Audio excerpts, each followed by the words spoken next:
जय मसीह की। Hindi Bible study group के माध्यम से संचालित इस परिचर्चा में आप सभी मसीही विश्वासियों का स्वागत करता हूं। मैं जबलपुर से Johnson. Today we have two foreign youth who is participating in this discussion. One is Sharon from Canada and another one is Cyril from Bentonville, America. Both are doing job in their places. Hindi Bible Study Group is welcoming both of you. Cyril और शैरॉन जो कि युवाओं से संबंधित प्रश्न पूछेंगे, इनके biblical जवाब देने के लिए हमारे बीच में स्थित हैं सिस्टर मीता अर्नोल्ड, कटनी मध्य प्रदेश से, और इवेंजलिस्ट ब्रदर राकेश राव, जबलपुर से। आप दोनों का भी मैं स्वागत करता हूं। तो आइए प्रभु के नाम से हम इस परिचर्चा को प्रारंभ करते हैं। मैं चाहूँगा कि सबसे पहले शैरॉन अपना प्रश्न पूछे। प्रेज द लॉर्ड आप सबको। मेरा नाम शैरन है।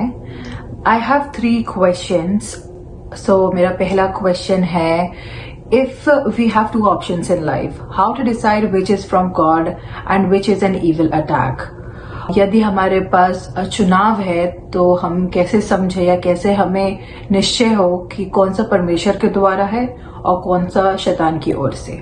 मैं भाई राकेश राव से निवेदन करूंगा कि आप शैरॉन के इस प्रश्न का जवाब देने का कष्ट करें। हाँ शैरॉन, जो आपने प्रश्न पूछा कि जब आपका चुनाव हो रहा है तो आपको ये समझ में आना चाहिए कि कौन सा परमेश्वर की ओर से और कौन सा शैतान की ओर से है।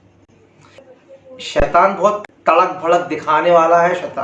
शैतान जब भी आपके पास कोई भी अपना ऑफर लेके आता है तो वो आकर्षण को दिखाता है, जवानों को आकर्षित करना चाहता है संसार की आशीषों को दिखा के।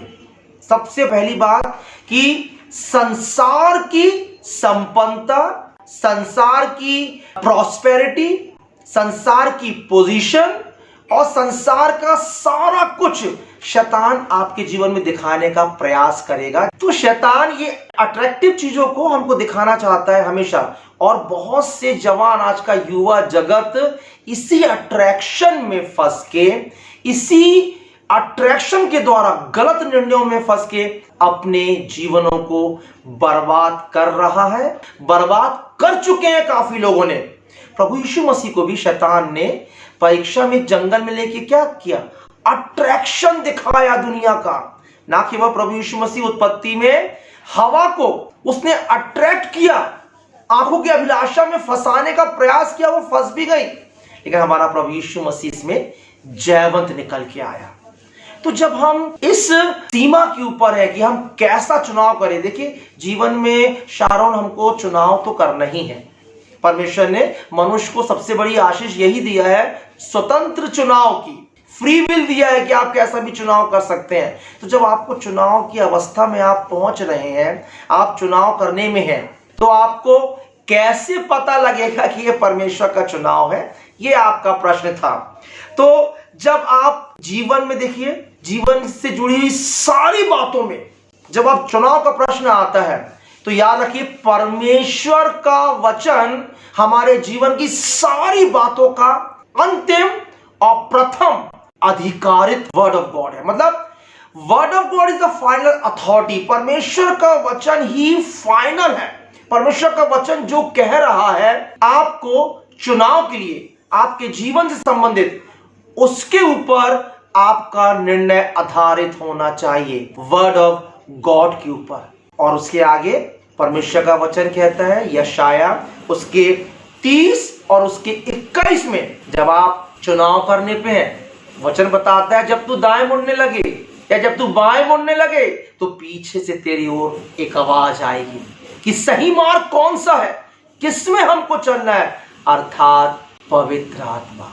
जब भी आप ऐसी दुविधा में हैं, उलझन में हैं, सबसे पहला आधार हमको चुनाव करने का परमेश्वर का वचन, दूसरा पवित्र आत्मा आपको बताएगा, सिखाएगा। यदि आप भजन संहिता उसके 32 की 8वीं आयत पढ़ें तो वहां पे परमेश्वर का वचन कहता है, मैं तुझे बुद्धि दूंगा और जिस मार्ग में तुझे चलना है उसमें तेरी अगुवाई करूंगा। मतलब परमेश्वर आपको अपना ज्ञान देगा, अपनी बुद्धि देगा, ताकि आप सही निर्णय को कर सके।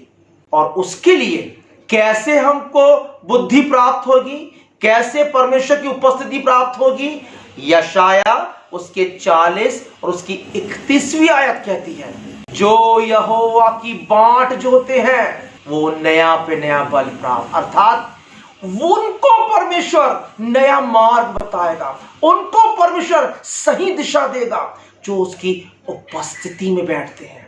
आप यदि जीवन में ना केवल विवाह के संबंध में, कभी भी आप किसी भी उलझन में हो, सबसे अच्छा परमेश्वर की उपस्थिति में पहुंच जाए, परमेश्वर की उपस्थिति में ठहरे रहें, वेट करें।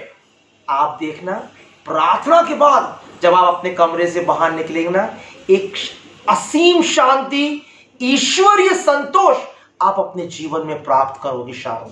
तो विवाह के संबंध में जब आप दुविधा में हैं, उलझन में हैं, परमेश्वर की उपस्थिति में बैठे, परमेश्वर के सामने ठहरे, परमेश्वर आपको सही मार्गदर्शन देगा अपने वचन और अपने पवित्र आत्मा के द्वारा। धन्यवाद राकेश भाई।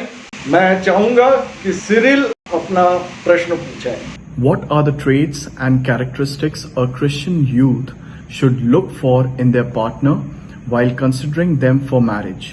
The old biblical era was different from today.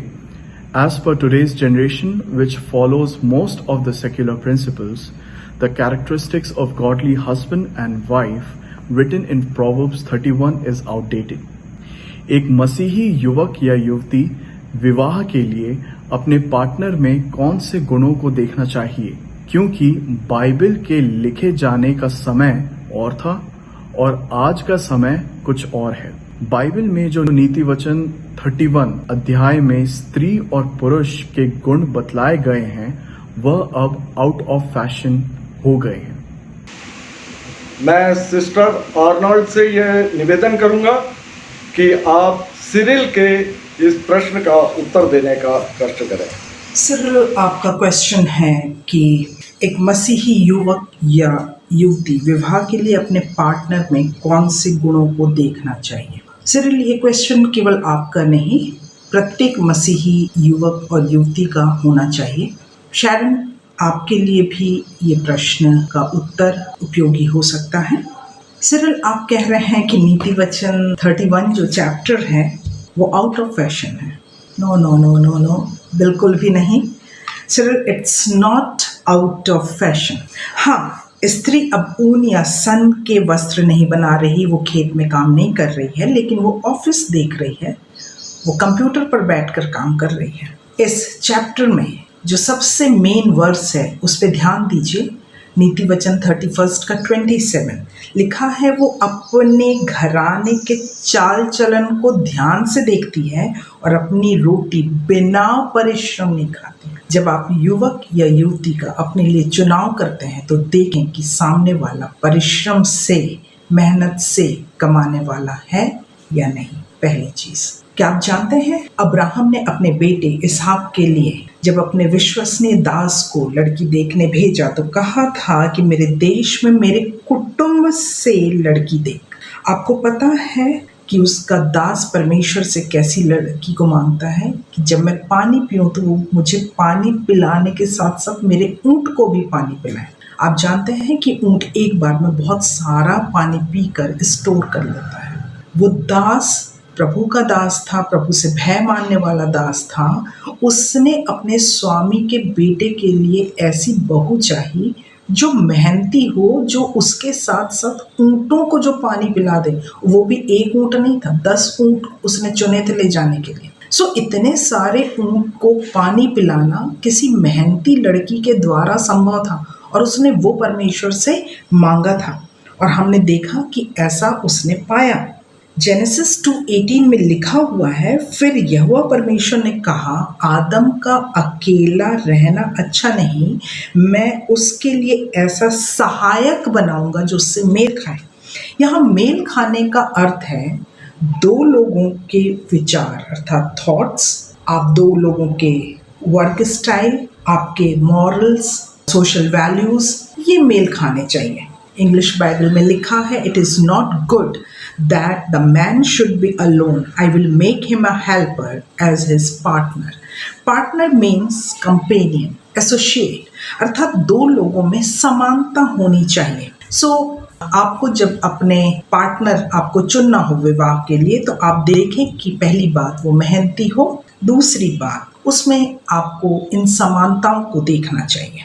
आपको female person as a helper परमेश्वर की ओर से दी जा रही है, तो परमेश्वर की ओर से अगर वो हेल्पर के रूप में है, तो फिर आपका व्यवहार क्या होना चाहिए, आप उससे कैसा ट्रीट करेंगे.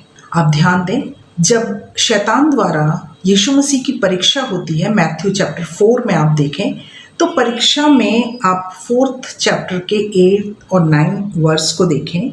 फिर इब्लिस उसे एक ऊंचे पहाड़ पर ले गया और सारे जगत के राज्य और उसका वैभव दिखाकर उससे कहा, यदि तू गिरकर मुझे प्रणाम करे तो ये सब मैं तुझे दे दूंगा. यदि बात बात में कोई आपको झुकाने की कोशिश कर रहा है, ध्यान दें, आपको झुकाने की कोशिश कर रहा है, जो शैतान के द्वारा किया गया था कि झुककर प्रणाम करे. अगर आपको बात बात में कोई झुकाने की कोशिश कर रहा है या जगत की अर्थात वर्ल्डली चीज़ों से आपको लुभाने का प्रयास कर रहा है, जैसे शैतान ने किया कि जगत के राज्य और उसका वैभव दिखाकर कहा, तो अगर कोई आपको लुभाने की कोशिश कर रहा है वर्ल्डली चीज़ों को दिखाकर, तो be alert, it's evil attack.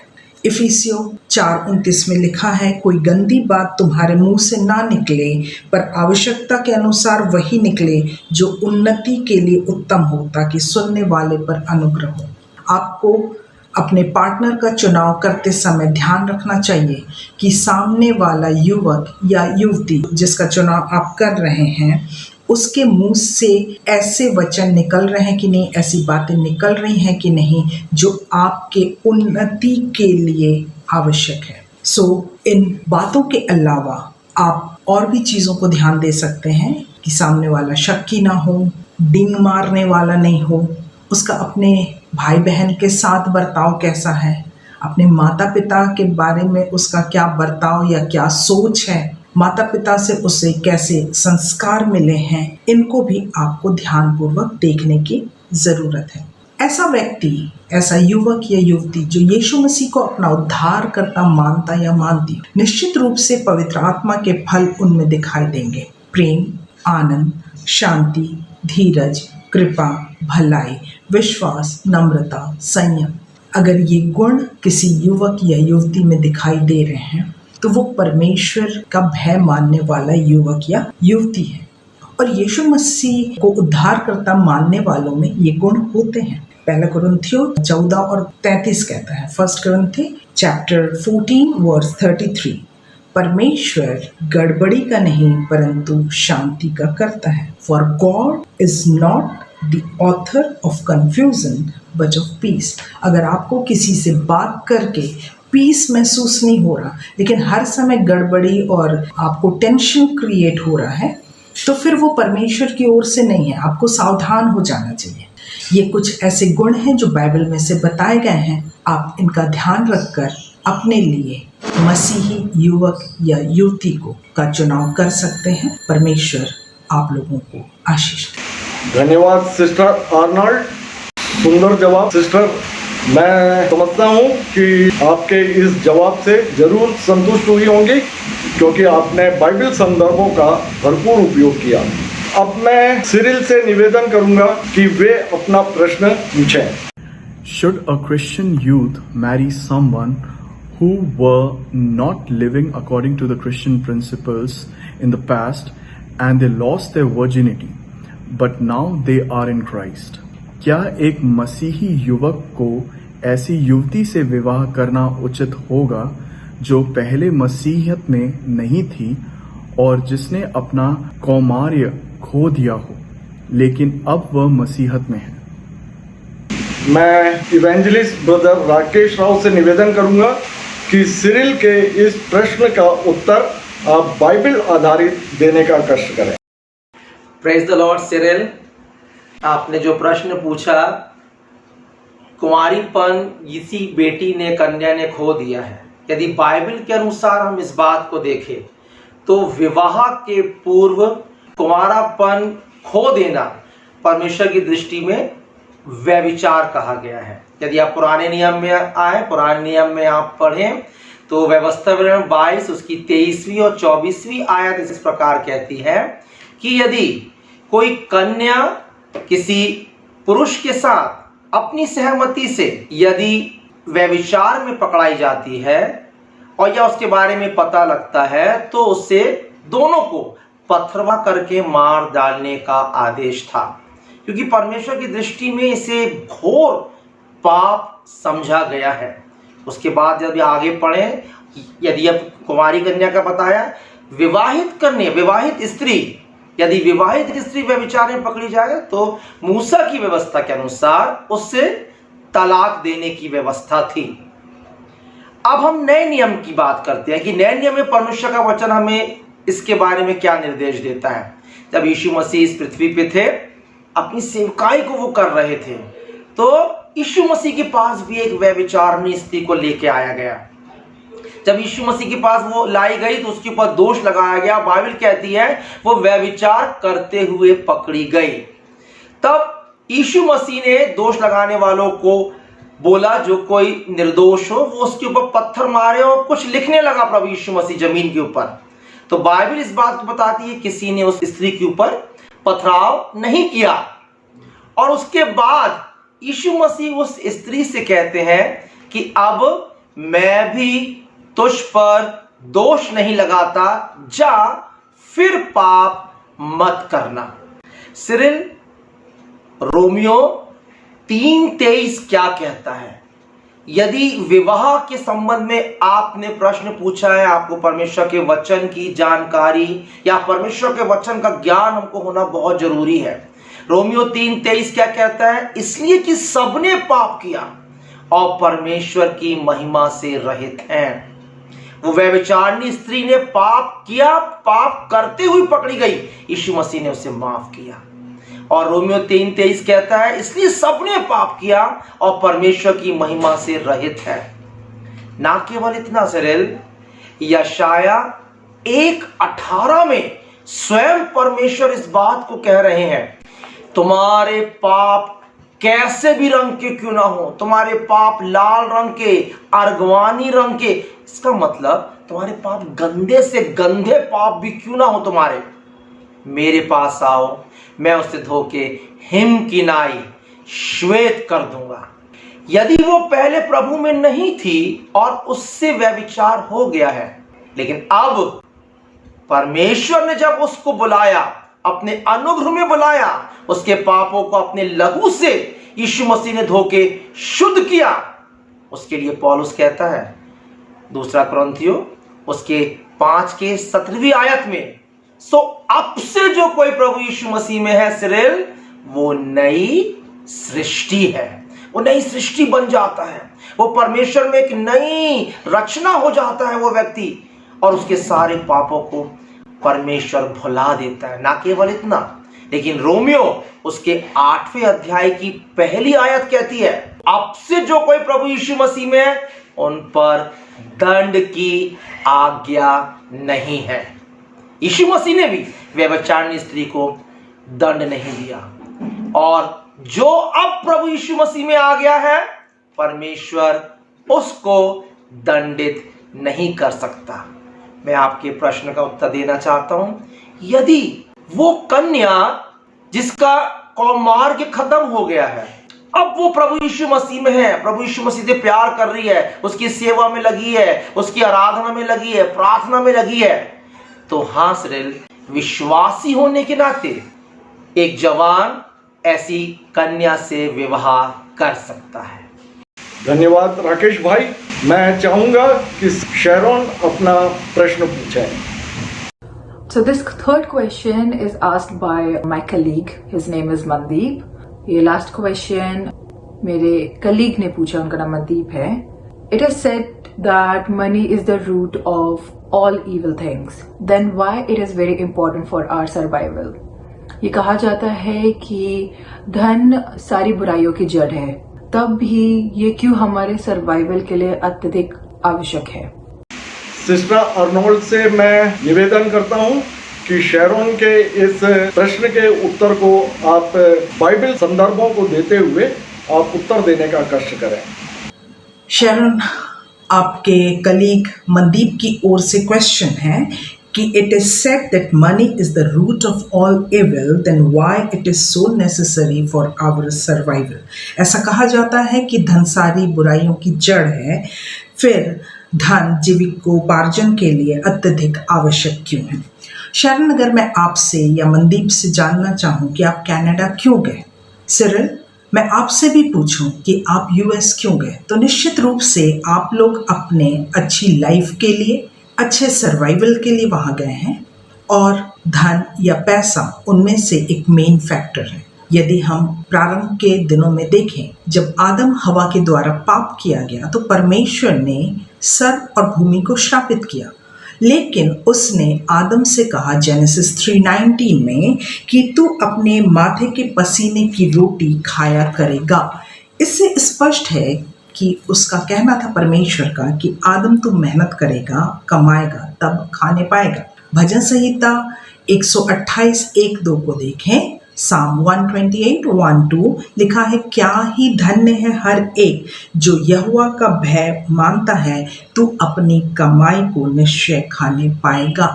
इसका मतलब जो परमेश्वर का भय मानते हैं वो परमेश्वर की ओर से आशीष पाते हैं कि वे लोग अपनी कमाई को खाने पाते हैं। बाइबल के हम कुछ प्रॉमिसेस को देखें, नीति वचन 10:22 में लिखा है, धन यहोवा की आशीष से मिलता है और वो उसके साथ दुख नहीं मिलाता। नीति वचन 22:4 को अगर पढ़ें तो वहाँ लिखा है, नम्रता और यहोवा के भय मानने का फल धन, महिमा और जीवन होता है। इसी तरह नीति वचन 15 और 16 में लिखा है, धर्मी के घर में बहुत धन रहता है, परंतु दुष्ट के उपार्जन में दुख रहता है।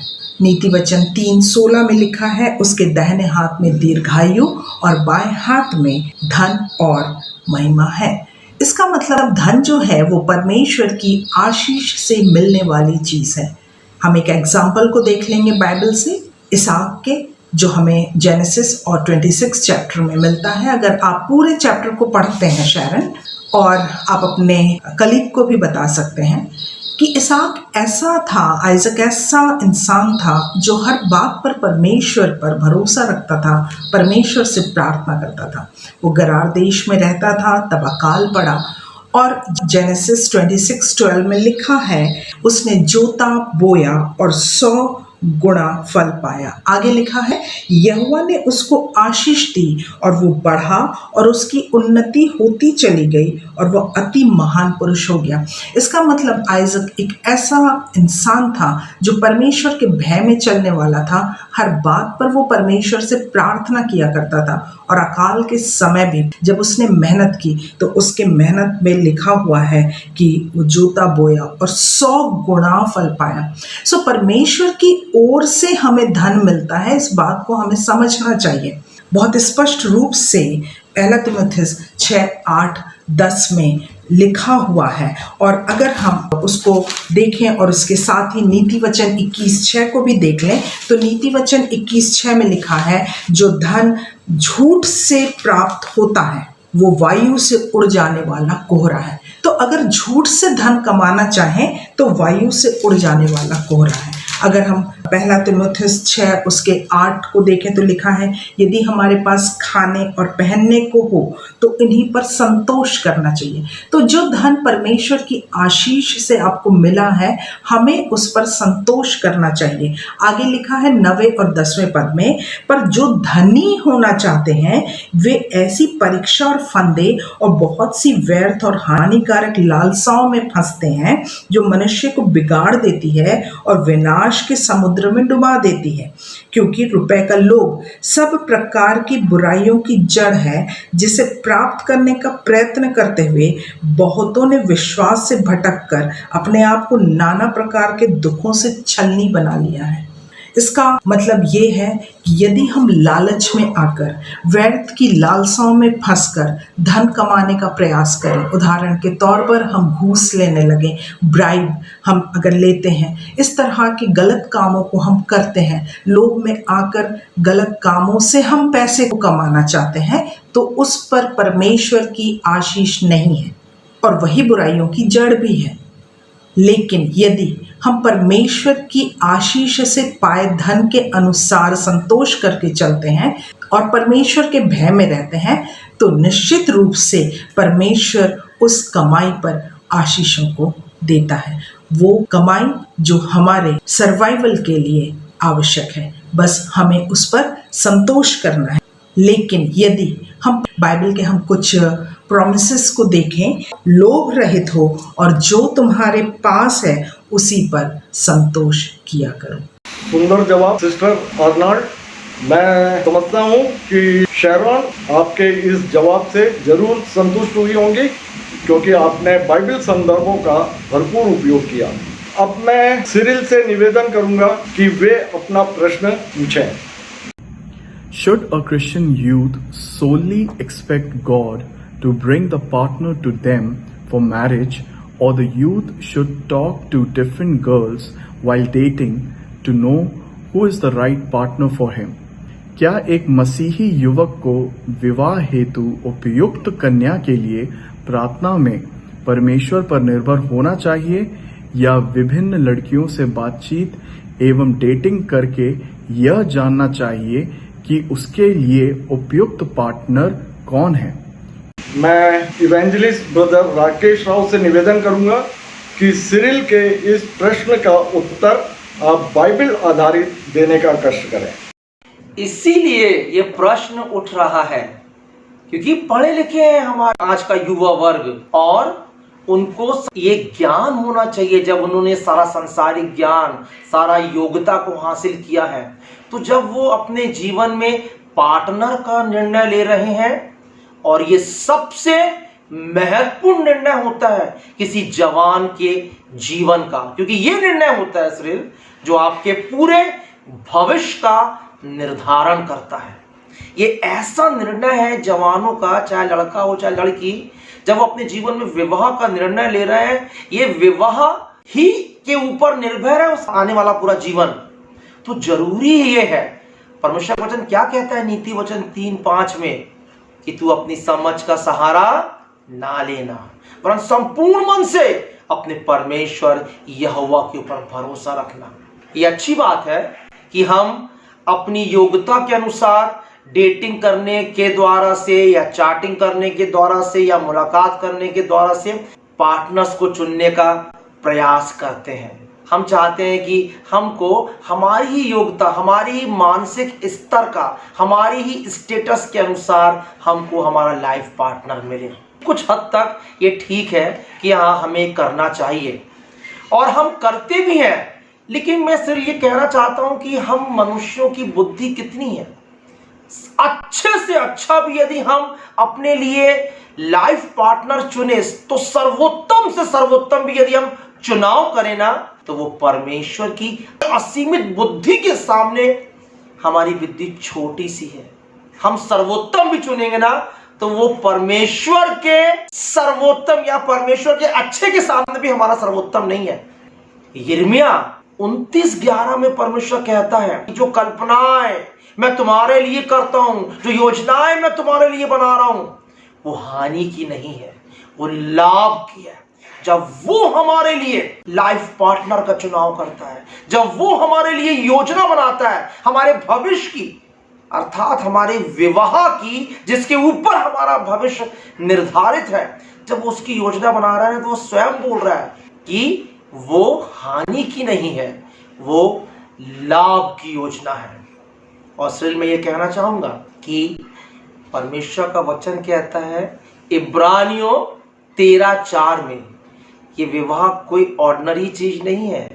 शादी सबसे ऑनरेबल है। The marriage is honourable in the side of God. विवाह सब में आदर की बात समझी जाए। शेरोन, मैं आपके लिए भी कहना चाहूंगा कि ना केवल लड़कों के लिए लेकिन लड़कियों के लिए भी, क्योंकि देखिए विवाह के पहले शेरोन, बेटी अपने पिता के अधीन रहती है और विवाह के बाद वचन कहता है कि वो अपने पति के अधीन होगी। अर्थात वो जो नया परिवार बन रहा है उस नए परिवार का मुखिया वचन के मुताबिक परमेश्वर ने पुरुष को किया है। तो जब हम विवाह में लाइफ पार्टनर का चुनाव कर रहे हैं तो हमको परमेश्वर के वचन को महत्व देना बहुत जरूरी है। नहीं तो सिरिल, शेरोन, मैं आपसे कहना चाहता हूं, वर्तमान में आप देखिए 10 में से 7 परिवार टूटे हुए हैं। उन्होंने अपने विवाह के संबंध में परमेश्वर की सम्मति नहीं लिया। परमेश्वर के वचन के अनुसार उन्होंने अपने मैरिज को या अपने मैरिज में परमेश्वर को पहला स्थान नहीं दिया। तलाक की नौबत में आ गए हैं, यहां तक कि तलाक हो चुका है और उसका परिणाम उनके जनरेशन, उनके बच्चे आज उनको झेलना या भुगतना पड़ रहा है। तो जैसा मैंने कहा कि विवाह सबसे इंपॉर्टेंट है युवा समय में, तो परमेश्वर को हम इसमें हस्तक्षेप करने दें और परमेश्वर और उसके वचन को हमारे जीवन में काम करें। तो जब ये इतनी आदरमान बात है, इतनी इंपॉर्टेंट बात है, तो श्रेल हम परमेश्वर की योजना को अपने जीवन में फलवंत होने का मौका दें और उसकी योजना के अनुसार अपने संगी का चुनाव करें। धन्यवाद राकेश भाई। मैं चाहूंगा कि शेरोन अपना प्रश्न पूछें। मेरा सवाल है, if God is always with us then why we sometimes feel distant with him. यदि परमेश्वर हमारे साथ हमेशा है तो हम कभी कभी उनके साथ अपनी दूरी क्यों महसूस करते हैं? सिस्टर अर्नोल्ड से मैं निवेदन करता हूं कि शेरोन के इस प्रश्न के उत्तर को आप बाइबल संदर्भों को देते हुए आप उत्तर देने का कष्ट करें। शरण, मैं आपको बताना चाहती हूँ कि जो कोई भी परमेश्वर से प्रेम रखते हैं उनका ये विश्वास है कि परमेश्वर उनके साथ है। और हम कुछ प्रॉमिसेस को बाइबल में से देख सकते हैं।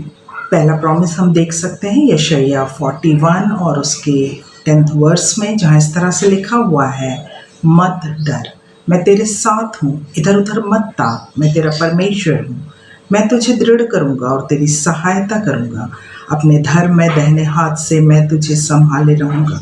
Fear not, I am with you। इसी तरह मत्ती 1:23 को देखें तो यहाँ इस तरह से लिखा हुआ है, देखो एक कुंवारी गर्भवती होगी और एक पुत्र जनेगी, उसका नाम इम्मानुएल रखा जाएगा, जिसका अर्थ है परमेश्वर हमारे साथ। They will call him Emmanuel, which means God with us। अगर हम मैथ्यू के ही 28 वर्स की लास्ट लाइन को देखें तो वहाँ पे इस तरह से लिखा है, Jesus said and surely I am with you always to the very end of the age. और देखो मैं जगत के अंत तक सदैव तुम्हारे संग हूँ। इसी तरह अगर हम यूहन्ना और उसके 14th चैप्टर को देखें, उसकी 16th और 17th वर्स को देखें तो इस तरह से लिखा है, मैं पिता से विनती करूँगा और वह तुम्हें एक और सहायक देगा कि वो सर्वदा तुम्हारे साथ रहे, अर्थात सत्य का आत्मा, जिसे संसार ग्रहण नहीं कर सकता क्योंकि वह ना तो उसे देखता है और ना उसे जानता है। तुम उसे जानते हो क्योंकि वो तुम्हारे साथ रहता है और वह तुम में होगा। इन बाइबल के वचनों से शरण आप देख सकते हैं कि परमेश्वर जो है पहले वो हमारे साथ रहने का वादा करता है। अगर हम प्रारंभ में देखें तो अदन की वाटिका में भी हम देखते हैं कि परमेश्वर आदम और हवा से मिलने को वाटिका में जाता था, फिर नबियों के द्वारा बातचीत के द्वारा, उसके बाद यीशु मसीह की संगति में, और अब पवित्र आत्मा हमारे साथ रहता है। इस प्रकार हर समय हम उसे महसूस कर सकते हैं या कह सकते हैं कि परमेश्वर हमारे साथ है। आपका प्रश्न है, why sometimes we feel distant? अगर ऐसा है तो फिर हम वास्तव में कभी कभी परमेश्वर से दूरी क्यों अनुभव करते हैं? मैं आपको बताना चाहती हूँ कि बाइबल में कुछ शिक्षाएं दी हुई हैं और बाइबल में ऐसा लिखा हुआ है, भजन संहिता और उसका 113 और उसका फर्स्ट वर्स लिखा हुआ है, a call to praise the lord, praise the lord, praise O servants of the lord, अर्थात यह की स्तुति करो। मैथ्यू 26:41 में भी इस तरह से लिखा है, watch and pray so that you will not fall into temptation, जागते और प्रार्थना करते रहो कि तुम परीक्षा में ना पड़ो। इफिसियंस 5:16 वर्स इस तरह से कहता है, making the best use of the time because the days are evil. अवसर को बहुमूल्य समझो क्योंकि दिन बुरे हैं। इसी तरह के और भी वर्सेस हम आपको दे सकते हैं, आप नोट कर सकते हैं। Ephesians 5:19, first Thessalonian 4th chapter and 7th verse, आप नोट कर सकते हैं इनको। जब हम परमेश्वर की स्तुति नहीं कर पाते, जब हम प्रार्थना करने में लापरवाही कर जाते हैं, जब हम अपने समय का सही सदुपयोग नहीं करते, हम अपने व्यवहार से, अपने बिहेवियर या अपने कामों से परमेश्वर को या पवित्र आत्मा को शोकित करते हैं, दुख पहुंचाते हैं, तब हम परमेश्वर से दूरी को महसूस करते हैं। धन्यवाद सिस्टर आर्नल्ड, आपने इस परिचर्चा को सुना और मैं आशा करता हूं कि जो हिंदी भाषी मसीही युवा हैं वे अवश्य ही इस डिस्कशन से लाभान्वित होंगे और आगे भी यह परिचर्चा जारी रहेगी और आपके मध्य में युवाओं से संबंधित, महिलाओं से संबंधित और क्रिश्चियन जो समस्याएं हैं उनसे संबंधित प्रश्न और उत्तर आपके समक्ष लाते रहेंगे और अगली परिचर्चा में हम फिर मिलेंगे एक नए विषय के साथ। Thank you Sharon and Cyril, we are so grateful both of you to being with us and participated this question answer session. Thank you and God bless you. हम फिर मिलेंगे एक नए विषय के साथ, तब तक के लिए जय मसीह की।